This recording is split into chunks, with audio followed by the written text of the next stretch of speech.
कैसे जाने कि हम उपासना के फल को प्राप्त कर लिए? लक्षण है उसके।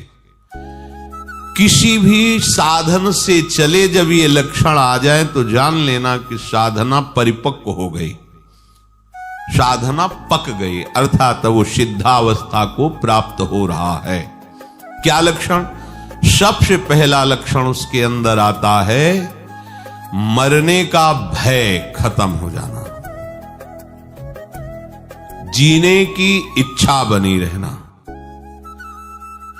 पहला है मरने का भय खत्म हो जाना, चाहे वो कर्मयोगी हो, ज्ञान योगी हो, भक्ति योगी हो, या किसी भी अष्टांग योगी हो, किसी भी मार्ग का पथिक हो, उसकी जब सिद्धावस्था आती है तो सबसे पहला लक्षण प्रकट होता है निर्भय।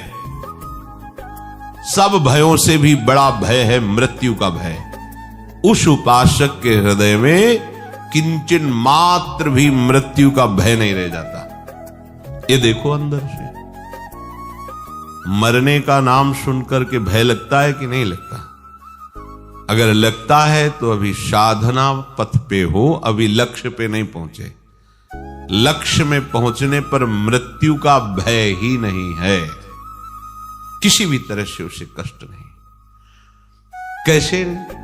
जैसे नाटक चल रहा हो और उसमें सामने विपक्ष से वार किया गया और मरने का वो नाटक किया, उसको कोई भय लग रहा है? सामने से तलवार भाला गोली मारी जा रही, क्योंकि वो नाटक है। उसको पता है मुझे ठीक ऐसा ही रोल निर्वाह करना जिससे दर्शक देख करके वाह कर रहे हैं। बिल्कुल उसमें वो जान करके नाटक करता है, वो जान करके ऐसी उपस्थित सीन करता है कि सामने वाला प्रभावित हो जाए। उसको मृत्यु का भय थोड़ी लग रहा है, क्योंकि जान रहा नाटक है।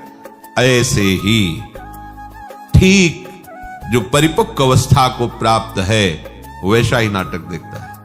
जैसे प्रलय में भी भयभीत नहीं होता भक्त, ऐसा शास्त्रों में आया। तो सैकड़ों हजारों आप नाटक देखते, उसमें देखते सैकड़ों लोग मारे जा रहे हैं, गांव के गांव जलाए जा रहे हैं, आपको थोड़ी भी पीड़ा नहीं होती, क्योंकि मूल में आपको पता है नाटक है, ये दिखावटी है, वास्तविक ऐसा नहीं है। ऐसे ही उस पवित्र अंतःकरण वाले परिपक्व अवस्था को प्राप्त हुए किसी भी साधन पथ से जो चला है, उसको संपूर्ण संसार का नाटक रहस्य पता चल जाता है। इसलिए महाप्रलय में भी केवल नाटक देख रहा है। जैसे अपने गांव का गांव आग लगाई जा रही देख रहे, पर कोई भय या दुख नहीं, क्योंकि पता है नाटक है, झूठा है। ऐसे ही ये मिथ्या, ब्रह्म सत्यम जगन मिथ्या, ये मिथ्या है। वो अपने शरीर को ऐसे मिथ्या अनुभव का है तो अनुभव होता है, जो मिथ्या है उसे अनुभव हो रहा है।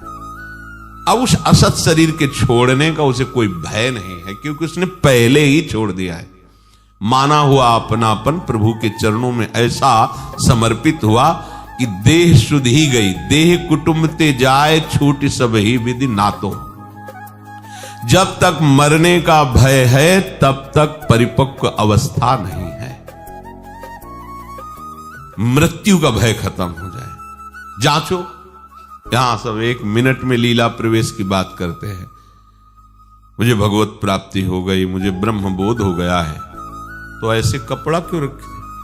बोले वो व्यक्ति दिखाई देते हैं ना, ब्रह्मबोध हो गया और व्यक्ति दिखाई देते हैं। जिसे ब्रह्मबोध हो जाता है उसकी ब्रह्म दृष्टि हो जाती है, व्यक्ति कहां?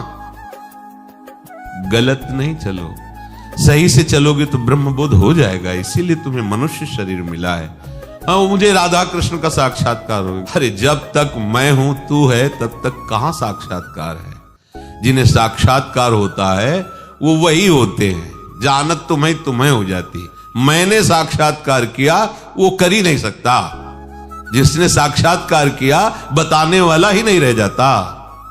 जो बताया जाता सब बाहरी बात होती है, आंतरिक तो बताया ही नहीं जाता। मरने का भय खत्म हो जाए बस। दूसरा, जीने की इच्छा ना रह जाए। देखो कितना सुंदर है। जीने की इच्छा, अभी शरीर नष्ट हो जाए क्या? जीने की इच्छा नहीं। जितनी श्वासें हैं राधा राधा राधा, हमें क्या जरूरत है कि हम शाम तक जिए और साधना करें? क्यों इच्छा कर रहे हैं? श्री जी की इच्छा है कि यही श्वास आखिरी हो तो राधा